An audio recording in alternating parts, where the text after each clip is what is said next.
West Godavari అమ్మమ్మ వంటల video అండి. ఈరోజు పొద్దుటే వంట మొదలెట్టేసాను. అంటే ఇప్పుడు 8 o'clock అవుతుంది. ఈ టైంకి నేను అసలు లేవనండి. 8 తర్వాత లేస్తా.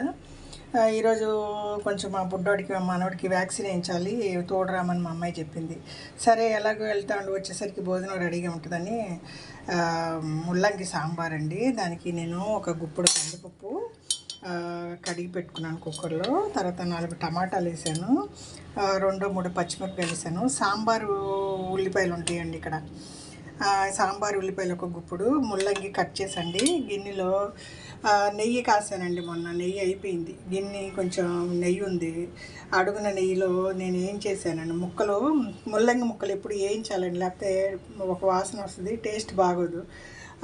నెయ్యి గిన్నెలో వేయించాను కదా, ముల్లంగి కొంచెం బ్రౌన్గా ఉంది.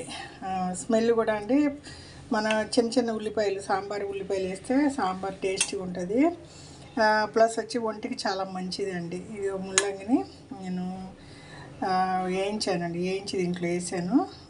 2-3 టమాటాలు వేసాను, 3 పచ్చిమిరకాయలు వేసాను, ఉల్లిపాయలను, సాంబారు ఉల్లిపాయలను, ముల్లంగిని నేతిలో వేయించేసి దీంట్లో పెట్టానండి. ఇంకా కుక్కర్ క్లోజ్ చేసి పప్పు ఉడికినాకండి మెదిపేసి కూరగాయలు వేసి కొంచెం ఉప్పు, పసుపు, కారం వేసి కొంచెం సాంబార్ పొడి ఉంటే వేస్తా అండి, లేకపోతే లేదు.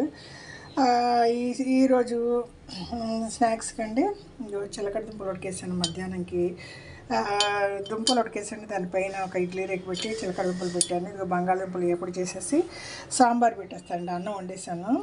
ఇంకా సాంబార్ ఎందుకంటే పొద్దున్న చేశాను అనుకోండి, ఇప్పుడు దోశకి ఇడ్లీకి తింటానండి. నిన్న బీరకాయ పచ్చడి చేశాను వండి. సరే సాంబార్ ఉందనుకోండి అందరు ఇష్టంగా తింటారండి, దోశలో ఇడ్లీలో తింటారు అనేసి సాంబార్ పెట్టేశాను. ఏం లేదండి, ఉడికాక మీద తాలింపు వేయడమే. ఈలోపు బంగాళదుంపలు ఎప్పుడు చేస్తాను.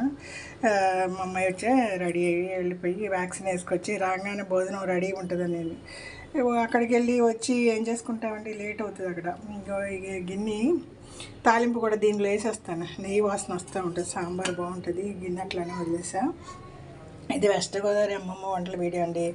నేను సాధారణంగా అయితే బద్దకిస్తానండి, ఏం చేస్తాం, టైం టేబుల్ ఏం లేదు మనకి, ఏ టైంకి లేసినా ఎవరేమనరు. మా వారి వాకింగ్కి వెళ్ళేసరికి 9 అవుతుంది. ఈలోపు నేను లేచి గుమ్మాల ఊడ్చి పాలు కాసి టిఫిన్ అది రెడీ చేస్తాను. ఈరోజు సరే బయటికి వెళ్ళాలి కదండి, బయటికి వెళ్ళినప్పుడు ఒక అడుగు ముందే ఉండాలి. దానికోసం వంట కూడా రెడీ చేసేసి వెళ్ళామనుకోండి, లేట్ అయినా వచ్చి రాగానే భోజనం చేయొచ్చు. దుంపలు ఎప్పుడు చేసేస్తాండి. దుంపలు ఏం లేదు, ఉడికేసాను. తోలు తీసి 2 ఉల్లిపాయలు 2 పచ్చిమిరపకాయలు తాలింపు వేస్తాను. దుంపలు వేసి లైట్గా ఉప్పేసి పసుపు వేస్తాను. కొంచెం వేగినాక మీకు ఇష్టమైతే అల్లం వెల్లిపాయ పేస్ట్ చేసుకుంటారండి కొంతమంది ఏం లేదు, కారం వేసేస్తాను. బంగాళదుంపలు ఎప్పుడు సాంబార్ ఉంటాయండి, ఏమి మాట్లాడరు. ఇంకా అప్పుడు ఇడ్లీ దోశకి కూడా సాంబార్ సరిపోతుంది. కాస్త గుప్పుడు వేసాను, గుప్పుడు మీద కొంచెం వేసానండి, సాంబారు టిఫిన్కి కూడా తింటారనేసి. ఇది ముక్కలు బాగా వేగినాయండి, ముల్లంగి ముక్కలు ఎగటి వాసన వస్తాయి. సాంబార్ ఉల్లిపాయ కూడా వేగినాయి. ఇంకా నేను మూసేసి వంట పని అయిపోయినట్టేనండి. ఇది ఎప్పుడు చేసేసి సాంబారు కలిపి తాలింపు వేసేస్తా. ఇది వెస్ట్ గోదావరి అమ్మమ్మ వంటల వీడియో అండి. బయటకు వెళ్ళేటప్పుడు ఒక అడుగు ముందు ఉండాలండి, బద్దకిచ్చకూడదు. ఎప్పుడు మనం బయటికి వెళ్ళేదానికి వాళ్ళు చెప్పిన టైంకి 10 నిమిషాల ముందు వెళ్ళడం నా అలవాటు అండి. మా పిల్లలకు రాలేదు, వాళ్ళు చెప్పిన టైంకి అరగంట లేట్గానే వస్తారు.